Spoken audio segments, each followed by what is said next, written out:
March 27ರಂದು ಉಳ್ಳಾಲದ ತೊಕ್ಕೊಟ್ಟಿನ ಫ್ಲೈಓವರ್ನಲ್ಲಿ ದುಷ್ಕರ್ಮಿಗಳಿಂದ ಹತ್ಯೆಗೀಡಾಗಿದ್ದ rowdy sheeter ಕಿನ್ಯ ಅಜ್ಜಿನಡ್ಕ ನಿವಾಸಿ ಆರಿಫ್ ಕೊಲೆ ಪ್ರಕರಣಕ್ಕೆ ಸಂಬಂಧಿಸಿ ಕೃತ್ಯದಲ್ಲಿ ನೇರ ಶಾಮೀಲಾದ 6 ಆರೋಪಿಗಳು ಸಹಿತ ಒಟ್ಟು 7 ಮಂದಿ ಆರೋಪಿಗಳನ್ನು ಸಿಸಿಬಿ ಪೊಲೀಸರು ಬಂಧಿಸಿದ್ದಾರೆ.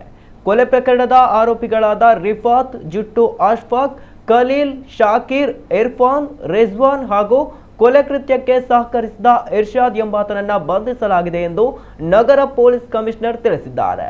ಬೆಳಗ್ಗೆ ದಕ್ಕೆ ಮೀನು ಮಾರುಕಟ್ಟೆಗೆ ಬೈಕ್ನಲ್ಲಿ ತೆರಳುತ್ತಾ ಇದ್ದ ಆರಿಫ್ನನ್ನ ತೊಕ್ಕೊಟ್ಟು ಫ್ಲೈಓವರ್ ಬಳಿ ತಂಡ ಅಡ್ಡಗಟ್ಟಿ ಮಾರಕಾಸ್ತ್ರಗಳಿಂದ ಕೊಚ್ಚಿ ಹತ್ಯೆಗೈದು ಪರಾರಿಯಾಗಿತ್ತು. ರಿಫಾತ್, ಜುಟ್ಟು ಅಶ್ಫಾಕ್, ಖಲೀಲ್, ಶಾಕೀರ್, ಇರ್ಫಾನ್, ರಿಜ್ವಾನ್ ಸೇರಿದಂತೆ 6 ಮಂದಿ ಆರೋಪಿಗಳು ಕಾರಿನಲ್ಲಿ ಆರಿಫ್ನ ಬೈಕನ್ನು ಹಿಂಬಾಲಿಸಿಕೊಂಡು ಹೋಗಿದ್ರು.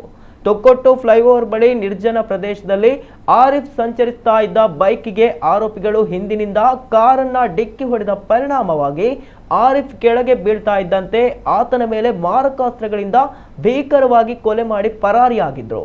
ಆರೋಪಿಗಳಿಗೆ ತಂಗಲು ವ್ಯವಸ್ಥೆ ಇರ್ಷಾದ್ ಮಾಡಿಕೊಟ್ಟಿದ್ದಲ್ಲದೆ ಅವರನ್ನ ಕೃತ್ಯ ನಡೆದ ಸ್ಥಳಕ್ಕೆ ಕರೆದೊಯ್ಯುವಲ್ಲಿ ಪ್ರಮುಖ ಪಾತ್ರ ವಹಿಸಿದ್ದ.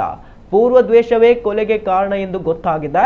ಕೊಲೆಗೆ ಬಳಸಲಾದ ಬಾಡಿಗೆ ಕಾರನ್ನ ಸುಹೇಲ್ ವ್ಯವಸ್ಥೆ ಮಾಡಿದ್ದು, ಕಾರನ್ನ ರಿಫಾತ್ಗೆ ನೀಡಿ ಈತ ಸೌದಿ ಅರೇಬಿಯಾಗೆ ಪರಾರಿಯಾಗಿದ್ದಾನೆಂದು ತಿಳಿದು ಬಂದಿದೆ. ಅರ್ಷಾದ್ ಎಂಬಾತ ಈ ತಂಡಕ್ಕೆ ಶಸ್ತ್ರಾಸ್ತ್ರಗಳನ್ನು ಒದಗಿಸಿದ್ದ. ಪೊಲೀಸರ ಚಲನವಲನದ ಮೇಲೆ ನಿಗಾ ಇರಿಸಿ ಆರೋಪಿಗಳಿಗೆ ಕ್ಷಣದ ಮಾಹಿತಿ ನೀಡ್ತಾ ಇದ್ದ. ಅಲ್ಲದೆ ಆರೋಪಿಗಳು ತಲೆಮರೆಸಿಕೊಂಡಿದ್ದ ಅವಧಿಯಲ್ಲಿ ಅವರಿಗೆ ಹಣಕಾಸು ಮತ್ತು ವಾಹನದ ವ್ಯವಸ್ಥೆ ಮಾಡಿದ್ದ ಎನ್ನಲಾಗಿದೆ.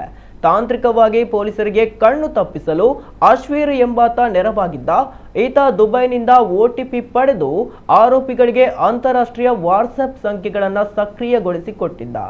ಒಂದು ನಂಬರ್ ಪೊಲೀಸರ ಗಮನಕ್ಕೆ ಬರ್ತಾ ಇದ್ದಂತೆ ಮತ್ತೊಂದು ನಂಬರ್ ನೀಡಿ ಸಂವಹನ ಮುಂದುವರಿಯುವಂತೆ ನೋಡಿಕೊಂಡಿದ್ದ ಎಂದು ಪೊಲೀಸರು ಮಾಹಿತಿ ನೀಡಿದ್ದಾರೆ.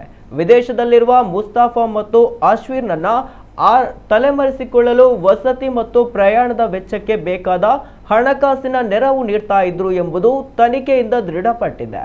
ಹತ್ಯಾ ಪ್ರಕರಣದಲ್ಲಿ ಇನ್ನೂ ಅನೇಕರು ಶಾಮೀಲಾಗಿರುವ ಸಂಶಯವಿದೆ. ತಲೆಮರೆಸಿಕೊಂಡಿರುವ ಉಳಿದ ಆರೋಪಿಗಳಿಗಾಗಿ ಬಲೆ ಬೀಸಲಾಗಿದೆ.